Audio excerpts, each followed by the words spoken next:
why the heart is the correct symbol for Jung. The heart as a vortex is the perfect Jungian symbol because it shows power without domination, authority without coercion, it's internal authority, motion without violence, we love thy enemy, order without rigidity. And the reason that the spiral, because when the heart operates in a line when blood flows a linear pattern, or just in nature when things flow in a linear pattern, they're very easy to break.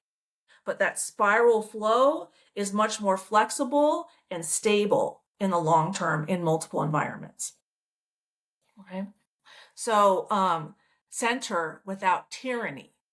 It is a self symbol, not an ego symbol. What Jung would warn against. Jung would strongly warn against saying everything is consciousness. Okay, let's keep going. But it's just fascinating to think about how this all plays out, that the universe is a mirror showing us ourselves in every moment. Like, let me bring up, I'll take you through a little bit more so we can get into that, wisdom. The universe is a mirror. So now we know how the heart operates. Let's learn a little bit about how the soul expresses itself. Our souls express itself through emotions. So women are the emotional center. So that's why women have a much more robust nervous system than men. Men are designed to disconnect from their soul, from their emotions, and think strategically, plan, strategize, do physical work. But if their emotions are constantly getting in their way, then they can't do that physical work. Men communicate through actions, just like more than 50% of men just aren't dating right now in 20s and 30s because of modern women. They're just like, we're done, we're out. And they spoke with their legs, with their action. So let's dive in here a little bit more. All of these frequencies in the left, these are all hertz. And physicists have proven that our energy bodies communicate through emotions, enlightenment being an emotion.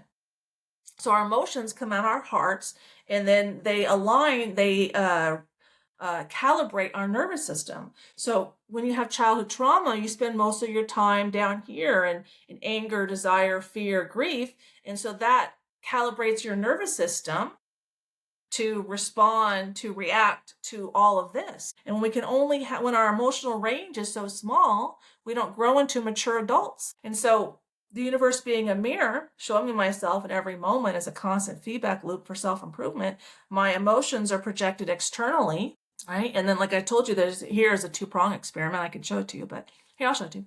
Let's watch this. So we have 5 there. They're not even communicating. There's no relationship. They're not even the same universe. But here we get 440 and 440. Oh, now the 440 moves. That's why I say when you have selfishness as like vibration inside of your soul, when that moves, then other souls in your vicinity, as the guy said, 6-foot range, when someone in your range is their soul is moving at the same frequency as your soul, then there's the alignment and there's the perception, and that's your soul showing you yourself. So if you're seeing negativity outside of yourself all the time, like narcissistic men, like I used to, then I had asked myself, why am I attracting in narcissistic men? What does that say about me? What do I need to heal about myself? Where do I need to improve? And my free ebook below will help you with all of that. Please check it out. And I also have, I wrote my book, My Inner Heroine, Exploring Feminine Pain, and that'll be linked below as well. Please like and subscribe the video. And I'm going to keep bringing this forward so we all understand that the wisdom I'm talking about in my ebook, the way to recalibrate your nervous system to resonate with love, compassion, and enlightenment, like I did, instead of fear, guilt, and shame, will create, that's how self-love creates heaven on earth. When we're all projecting love, compassion, and enlightenment from our hearts instead of fear, guilt, and shame, like so many people are right now,